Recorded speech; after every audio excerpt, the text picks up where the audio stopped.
राजगढ़ लक्ष्मणगढ़ विधानसभा में भाजपा चुनाव कार्यालय का उद्घाटन राजस्थान सरकार में वन एवं पर्यावरण मंत्री संजय शर्मा और अमन भारती महाराज ने विधि विधान के साथ पूजा अर्चना और फीता काटकर किया। इस मौके पर भाजपा कार्यकर्ताओं ने मंत्री संजय शर्मा, बनाराम मीणा, महेंद्र प्रकाश दास स्वामी का दुपट्टा और साफा पहनाकर स्वागत किया।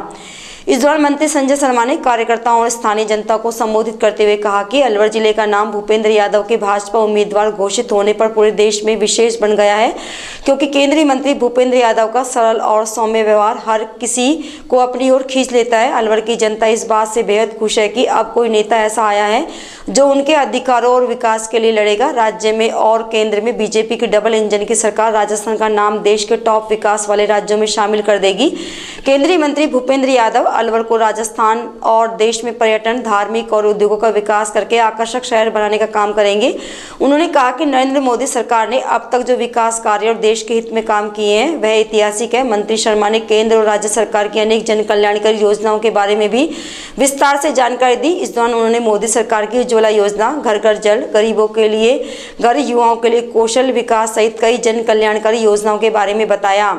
उन्होंने आम जनमानस और भाजपा कार्यकर्ताओं से आगामी 19 अप्रैल को भारी संख्या में वोट देकर केंद्रीय मंत्री भूपेंद्र यादव को भारी मतों से जीत दिलवाने का संकल्प लेने को कहा।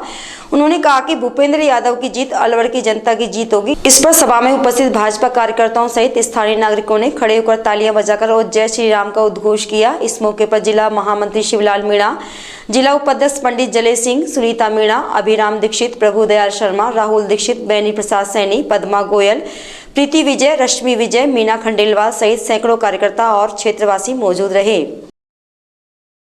पहले राम जन्मभूमि पर राम जी का मंदिर बनेगा एक सपना हुआ करता था। 2023-19 के चुनाव हो गए, हमारे कांग्रेसी मित्रों ने कटाक्ष करना शुरू किया कि राम मंदिर वहीं बनाएंगे लेकिन तारीख नहीं बताएंगे। और मुझे बताते हुए खुशी है, मेरे कांग्रेसी मित्रों को भी बताना चाहूंगा जिनका दुर्भाग्य था कि वो उस मंदिर के लोकार्पण कार्यक्रम में भी नहीं जा पाए, या जानबूझ के नहीं गए, बुलाना आने के बाद भी नहीं गए, जिन्होंने राम को ही ठुकरा दिया। मैं दावे से कहता हूं कि देश की जनता 2024 में राम का भारत के अंदर कांग्रेस को ही ठुकरा करके एक जवाब देने वाली है। जिस प्रकार से मंदिर की स्थापना हुई, जो हमारा सपना था 500 साल का वो संघर्ष, जिसमें हमारे हजारों बुजुर्गों ने अपनी कुर्बानी दी, जाने दी, और वो सपना यदि पूरा हुआ तो आदरणीय नरेंद्र मोदी जी के नेतृत्व में हुआ और आप सबकी ताकत के बल पे हुआ। चाहे धारा 370 हटाने की बात हो, कॉमन सिविल कोड लाने की बात हो, घर घर शौचालय बनाने की बात हो, हर घर में बिजली जाए उसके लिए दीनदयाल ग्राम ज्योति योजना की बात हो, हर व्यक्ति को तेल हो चाहे राज हो उसका पैसा सीधा उसके खाते में पहुंचे, जीरो बैलेंस पे खाता खोलने की बात हो, और विश्वकर्मा योजना के माध्यम से प्रधानमंत्री की गारंटी पर सहयोग देने की बात हो, पाकिस्तान को मुंह तोड़ जवाब देने की बात हो, सर्जिकल स्ट्राइक के माध्यम से चीन को नस्ते नाबूद करने का काम हो, सर्जिकल स्ट्राइक के माध्यम से पाकिस्तान की ऐसी तैसी करने की बात हो, और अभिनंदन को जब पायलट को वीर पायलट को जब पाकिस्तान ने कैद कर लिया था तो प्रधानमंत्री जी की एक टेढ़ी आंख करने पर उस पाकिस्तान को भी अभिनंदन को छोड़ने पर मजबूर होना पड़ा। ये केवल और केवल नरेंद्र भाई मोदी के नेतृत्व में संभव है। पूरा देश चाहता है कि नरेंद्र भाई मोदी तीसरी बार देश के प्रधानमंत्री पद पर विराजमान हो। 400 पार का आंकड़ा हमारे प्रधानमंत्री जी ने दिया है। अभी शिवलाल जी कह रहे थे कि ABC, शिवलाल जी राजनीति में ABC कुछ नहीं होता। यदि कार्यकर्ता ठान ले तो मुझे पूरा विश्वास है कि प्रत्येक बूथ पर जितने पिछली बार हमको वोट मिले थे उससे 370 प्लस काम करने का काम यदि कोई करेगा तो राजगढ़ लक्ष्मणगढ़ विधानसभा क्षेत्र का कार्यकर्ता होगा, और ऐसा मुझे पूरा विश्वास है।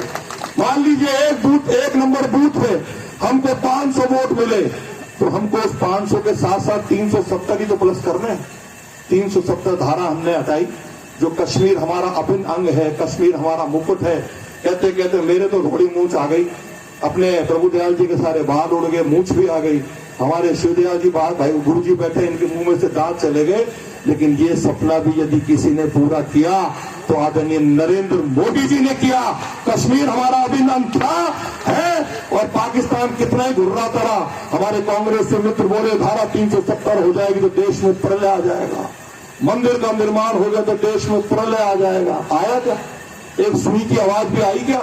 यही है करिश्माई नेतृत्व, यही है जीवट नेतृत्व। आदरणीय नरेंद्र भाई मोदी के नेतृत्व में विश्वास व्यक्त करते हुए आदरणीय भूपेंद्र यादव जी को रिकॉर्ड मतों से जिता के भेजने का यदि कोई काम करेगा तो राजगढ़ के इस मंच पर बैठे, सामने बैठे हुए मेरे कार्यकर्ता बैठे करेंगे।